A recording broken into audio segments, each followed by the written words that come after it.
फैसल भाई, फिर अचानक से 3 बार के साबिक वज़ीर आज़म मियाँ साहब जो हैं, उनका हुक्मनामा आता है कि अवाम पे बहुत सारा बोझ डाल दिया आपने। जो आपने माजी में जितनी आपने साबका कैलकुलेशन, जितनी मीटिंग्स में आपने पूरा प्लानिंग की थी, वो सारी की सारी चीज़ों को कह ले के भलाकर रख दिया उसने, और मियाँ साहब के हुक्म के मुताबिक 80 रुपये फ़ी लीटर आपने कम कर दिए। देखिए, सबसे पहली बात यह है कि 4 साल हैं होने को आए हैं इस हुकूमत को। हुकूमत का जो ये कोalition गवर्नमेंट है, ये 4 साल से पाकिस्तान में बरसर इक़्तिदार है। इनकी मईशत की क्या डायरेक्शन है जिससे IMF से बाहर निकला जा सकता है? जब से ये आए हैं ग्रोथ बिल्कुल ज़ीरो पे चली गई है, फॉरेन डायरेक्ट इन्वेस्टमेंट नहीं आ रही है।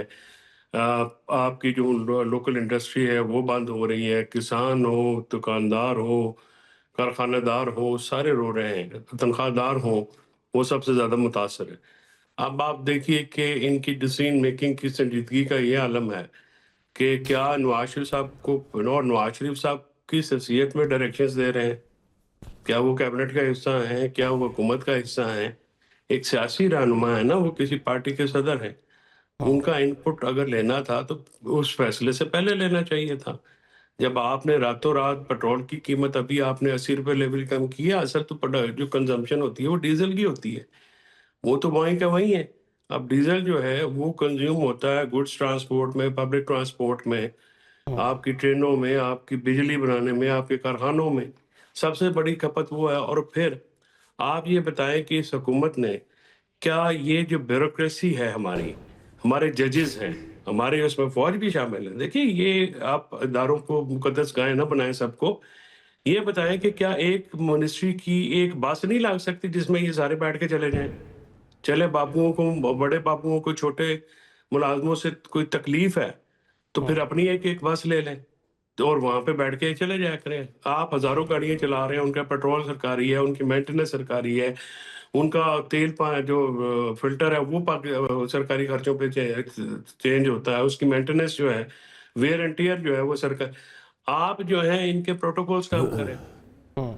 आपने क्या ऐसा काम किया है? सिंबॉलिकली आप कह रहे हैं जी कि हमने जो है जी वो कतरा कतरा दिया। भाई कतरा कतरा नहीं, आप क्या टोटल एक कतरा पूरी जो कैबिनेट की 6 महीने की तनख्वाह है उसके कैलकुलेशन निकाल लीजिएगा, वो बहुत थोड़ी बनती है। इसी तरह से आपने मैयर्स लेने हैं, इस्लामाबाद में आपने मुफ्त ट्रांसपोर्ट कर दी है, तो फिर मुझे बताएं कि बाकी बाकी पाकिस्तान का क्या कसूर है? सिंध में क्या पंजाब में भी कसूर कर है? दी, बलूचिस्तान में क्या पंजाब में भी है। कसूर वो है? कहते हैं सूबा ही हुकूमतें हर सूबा अपना मैनेज करेगा, वफाक से पैसे मिल जाते हैं, हर सूबे ने अपना मैनेज करना है। सर लेकिन सुबह जो कैसे एक मैनेज करे जब आपने उनको पैसे नहीं देने? पंजाब में तो डोल आउट हो रहा है। मुझे ये बताएं, इस्लामाबाद में आदल आप भी रहते हो, हम भी इधर रहते हैं, जितनी सड़कें हैं वो उठा उठा के उखाड़ उखाड़ के पुल बनाए जा रहे हैं। कभी यार, अगर आप जंग की सूरत हाल में हैं, आपका IMF का प्रोग्राम चल रहा है, तो फिर इंसान बने, जो सबसे जरूरी कोई चीज है उसको उखाड़े। रोजाना सड़कें बन रही हैं, स्टेडियम बन रहे हैं, होटल बन रहे हैं, पता नहीं किसके लिए बन रहे हैं। लोग तो वहां पे जा नहीं सकते। 29% से ज्यादा आपकी 39% से ज्यादा आबादी जो है वो खतरे गुर्बत से नीचे चली गई है। ठीक है, आप कर क्या रहे हैं? आपकी प्रायोरिटीज क्या हैं? आपकी प्रायोरिटी पाकिस्तान की आवाम है। अब आप ये कह रहे हैं कि 20-20 जहाज हम निकाल रहे हैं। कल अपना वकील कह रहे थे जी कि 2 जहाज हमारे, 18 हम बता नहीं सकते। ये किस किस्म की सीक्रेसी है? पार्लियामेंट ये आप सुनिए, बिलाल साहब क्या फरमा रहे हैं कि अगर बजट से पहले कोई मिनी बजट आता है तो पाकिस्तान पीपल्स पार्टी उसको सपोर्ट करने के लिए तैयार है। क्योंकि इस तरह की भी तैयारियां हो रही हैं। देखिए, बात ये है कि ज़ाहिर है अगर आपने ये इसकी जो इसको कहीं ना कहीं आपने इसको सब्सिडाइज़ किया हुआ है, फिर भी अभी 80 रुपये भी कम कर दिए हैं, तो वो आप ज़ाहिर एक जगह से निकाल के दूसरी जगह पे डाल देते हैं ना। खुद तो ज़ाहिर है कहीं और से तो आना नहीं है मामला। तो और जो आपका पूरा बजट बना हुआ है वो $60-70 पर बैरल पे बना हुआ है, उससे डबल से भी ज़्यादा हो गई है। तो अब आप मुझे बता देंगे उसके अंदर क्या कर सकते हैं। इसमें मैं ये ज़रूर कहूँगा कि गवर्नमेंट ने जो मोटरसाइकिल सवार है उनको 20 लीटर पर मंथ का दिया है। फिर पंजाब गवर्नमेंट ने further chief minister Nawaz Sharif साहबा ने मज़ीद उसको 20 लीटर और उसमें ऐड किए हैं। और ट्रांसपोर्ट के ऊपर जो है पूरा एक सिस्टम बिल्डअप किया गया है पंजाब में, जहाँ पे तमाम ट्रांसपोर्टर्स को जो है वो सब्सिडी दी जाएगी जो बसें चलती हैं, ताकि जो उनका किराया है वो ऊपर ना जाए। तो ये अब इनडायरेक्ट सब्सिडीज़ जो हैं वो गवर्नमेंट देगी आवाम को रिलीफ प्रोवाइड करने के लिए। लेकिन ये एक एक्स्ट्रा ऑर्डिनरी सर्कमस्टांसेस हैं जिसके अंदर एक जंग है और वो हमारे कंट्रोल में है नहीं, और अभी तक ये भी नहीं समझ में आ रही कि वो मामला भी कहाँ जाएगा। ठीक है, हो सकता है ये बहुत लंबा चले। अगर ये लंबा चलेगा तो ज़ाहिर है फिर अब आप देख लेना, अगर अभी जो हुकूमत ने अभी कुछ दिन, एक हफ्ता या पता नहीं 10 दिन सब्सिडी दी है, उसके ऊपर 126 अरब रुपए लग गए। तो 126 अरब रुपए जो है वो ज़ाहिर है आपने अपने जो तरक्याती काम है वहाँ से निकाल के इधर डाले। ठीक है, जंग है, उसका असर डेफिनेटली है, लेकिन वो असल जो लोगों को मसला था कि पूरी रीजन में सबसे महंगा पेट्रोल जो है वो पाकिस्तान में मिल रहा था। एक रिएक्शन देखते हो मोहम्मद जुबैर साहब, एक रिएक्शन देखा आपने कल मुल्क में काफ़ी सिटीज़ के अंदर एहतजाज भी हुए, पाकिस्तान तहरीक साहब ने प्रोटेस्ट की बात की, जमात इस्लामी भी यही बात कर रही थी, फिर प्राइम मिनिस्टर आते हैं और कीमतें कम कर देते हैं, लेकिन क्रेडिट दे रहे हैं अपने पार्टी सदर को, मियां मोहम्मद नवाज शरीफ साहब को, जो 3 बार साबिक वज़ीर आज़म रह चुके हैं। उनके अहकाम आए तो मेरे ख्याल से जो पहले एक वजह करार दिया जा रहा था कि IMF की शराइत है, हमने वो सारे टारगेट्स मीट करना है, वो सारी की सारी चीज़ें हुकूमत भूल गई, 80 रुपये पेट्रोल पर फी लीटर कम कर दिए। देखें, बड़ी हुकूमत ने परसों रात ही जब प्राइस इंक्रीज़ की, 2 वज़ीर आए और उससे पहले आप देख रहे थे कि रोज़ बैठक हो रही थी। अब बताते थे कि वज़ीर आज़म बैठे हुए हैं और भारी भरकम सारे वज़रा और मशीरान बैठे हुए हैं, फिर प्रेसिडेंट हाउस में बैठक हो रही है, डिस्कस हो रहा है। और फैसला जब होता है तो मुझे हैरानी है कि कोई भी मशीर या वज़ीर ये नहीं कह रहा कि जी आपने 137 रुपए कैलकुलेट किया, 137 रुपए बहुत ज्यादा होते ना, लोगों का तख्ता हो जाएगा, तो इसमें हम टैक्स क्यों डाल रहे हैं? मतलब कोई सेंस बनता है? अच्छा, फिर जब जो पेट्रोलियम मिनिस्टर ने और फाइनेंस मिनिस्टर ने जब ऐलान किया, जैसे अभी अफनान कह रहे थे कि जो इंटरनेशनल ऑयल प्राइसेस है वो हम पास ऑन कर रहे हैं, no, not passing on international oil prices. आप बिल्कुल गलत बयानी कर रहे थे।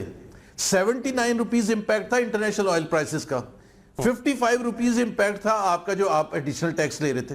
किस सिलसिले में आप टैक्स ले रहे थे? उसकी एक वजह थी, इस वजह से ले रहे थे कि आपका जब ओरिजिनल टारगेट था 14.1 ट्रिलियन रुपीस, मार्च तक इस फिस्कल ईयर के 9 महीने में आप 800 बिलियन रुपए शॉर्टफॉल है आपका, और रिवाइज टारगेट जो था उससे 600 बिलियन शॉर्टफॉल है।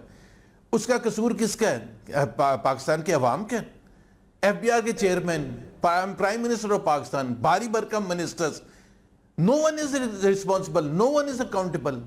ये जो सबसे बड़ा मसला है ना, ये शहबाज शरीफ हुकूमत का, और ये जब से आए हैं और ये प्रोविंशियल हुकूमत ने ये किसान कार्ड और फलाना कार्ड, भाई आप इकोनॉमिक पॉलिसी ऐसे बनाएं जिससे इकोनॉमिक एक्टिविटी बढ़े, जिससे एम्प्लॉयमेंट जनरेशन हो, जिससे एक्सपोर्ट हो, जिससे इन्वेस्टमेंट आए। ये कौन सा तरीका होता है कि आपने 5 लाख लोगों के लिए ये कार्ड दे दिया? आप रिस्पॉन्सिबल है 25 करोड़ आवाम के लिए, आप बस में आपने फ्री कर दिया। कोई एक कंट्री मुझे बता दे जो ऐसे चलती है। तो फिर क्या करते हैं हम सवाल जुबैर साहब, फिर क्या करते? कोई सोल्यूशन क्या था? मैं बताता हूं ना, मैं बताता हूं। पहले ये सवाल बनता है या नहीं बनता? इंडिया के सोर्स वही है जहां से तेल पाकिस्तान मंगवाता है, बांग्लादेश का वही है, श्रीलंका का वही है, नेपाल का वही है। Why should Pakistan be the most expensive petrol?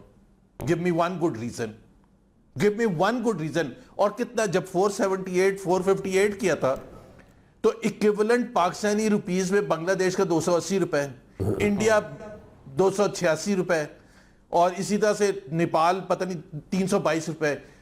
और सबसे बड़ी बात यह है कि इंडिया ने, हम बड़ी मजाक उड़ाते हैं इंडिया का, पूरे 1 महीने में उन्होंने कोई इंक्रीज नहीं किया।